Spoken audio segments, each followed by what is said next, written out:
ഇന്ന് നമുക്ക് liquidity sweep എന്താണെന്ന് നോക്കിയാലോ. ലിക്വിഡിറ്റി സ്വീപ്പ് എന്ന് പറയുന്നത് ഒരുമാതിരി തെലുങ്ക് സിനിമ പോലെയാണ്. തെലുങ്ക് സിനിമയിലെ നായകന്മാരെ പോലെയാണ് ഇവന്മാര് വരുന്നത്. ഭയങ്കര മാസ് എൻട്രി ആയിരിക്കും, അതേപോലെ തന്നെ മാസ് ആയിട്ടുള്ള എക്സിറ്റ് ആയിരിക്കും. നമ്മുടെ വില്ലന്മാരാണ് റീറ്റെയിൽ ട്രേഡേഴ്സ് എന്ന് പറയുന്നത്. നമ്മളെല്ലാരും എന്താണ് പഠിച്ചേക്കുന്നത്? സപ്പോർട്ട് ലെവലിൽ വാങ്ങുക, റെസിസ്റ്റൻസ് ലെവലിൽ വിൽക്കുക. ഇതായിരിക്കും നമ്മളെല്ലാം പഠിച്ചേക്കുന്നത്. സ്മാർട്ട് മണി എന്താണ് ചെയ്യുന്നത്? നമ്മൾ റീറ്റെയിൽ ട്രേഡേഴ്സ് സപ്പോർട്ട് ലെവൽ വാങ്ങുകയോ അല്ലെങ്കിൽ റെസിസ്റ്റൻസ് ലെവലിൽ വിൽക്കുകയോ ചെയ്യുമ്പോഴത്തേക്ക് അവർ നമ്മുടെ സ്റ്റോപ്പ് ലോസ് കണ്ട് ചെയ്തിട്ട് നമ്മൾ ഉദ്ദേശിച്ച ഡയറക്ഷനിലോട്ട് തന്നെ മൂവ് ചെയ്യും. അതിനാണ് ലിക്വിഡിറ്റി സ്വീപ്പ് എന്ന് പറയുന്നത്. തെലുങ്ക് സിനിമയിലെ മാസ് ഡയലോഗ് പോലെയാണ്. സ്റ്റോപ്പ് ലോസ് ഹിറ്റ് ചെയ്ത് കഴിഞ്ഞിട്ട് സെയിം ഡയലോഗ് പോലെ തന്നെ നമ്മൾ ഉദ്ദേശിച്ച ഡയറക്ഷനിലോട്ട് തന്നെ മാർക്കറ്റ് സിമ്പിൾ ആയിട്ട് നമ്മൾ ഒരു വൺ വേർഡിൽ പറയുകയാണെന്നുണ്ടെങ്കിൽ ലിക്വിഡിറ്റി സ്വീപ്പ് എന്ന് പറഞ്ഞാൽ നമ്മുടെ സ്റ്റോപ്പ് ലോസ് കണ്ട് ചെയ്തിട്ട് മാർക്കറ്റ് നമ്മൾ ഉദ്ദേശിച്ച അതേ ഡയറക്ഷനിലോട്ട് മൂവ് ചെയ്യുന്നതിനാണ് ലിക്വിഡിറ്റി സ്വീപ്പ് എന്ന് പറയുന്നത്.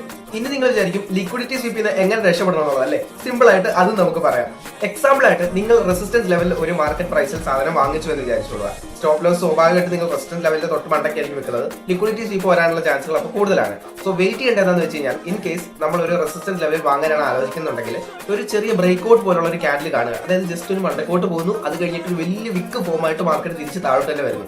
അങ്ങനെ വന്നു കഴിഞ്ഞാൽ അതിനർത്ഥം എന്ന് പറയുന്നത് ഓൾറെഡി ലിക്വിഡിറ്റി സ്വീപ്പ് അവിടെ നടന്നു കഴിഞ്ഞു എന്നുള്ളതാണ്. നിങ്ങൾക്ക് നെക്സ്റ്റ് ക്യാൻഡിൽ എൻ്റർ ചെയ്യാൻ വേണ്ടി പറ്റുന്നതാണ്. ഇത് സിമ്പിൾ ആയിട്ട് ഞാൻ പറഞ്ഞതാണ്. ഇതിന്റെ ഡീറ്റെയിൽഡ് വേർഷൻ അറിയണമെന്നുണ്ടെങ്കിൽ കമന്റ് ഡീറ്റെയിൽ. മെന്റർഷിപ്പ് പ്രോഗ്രാം നമ്മൾ ലോഞ്ച് ചെയ്തിട്ടുണ്ട്. ജോയിൻ ചെയ്യാൻ താല്പര്യമുള്ളവർക്ക് ജോയിൻ ചെയ്യാവുന്നതാണ്.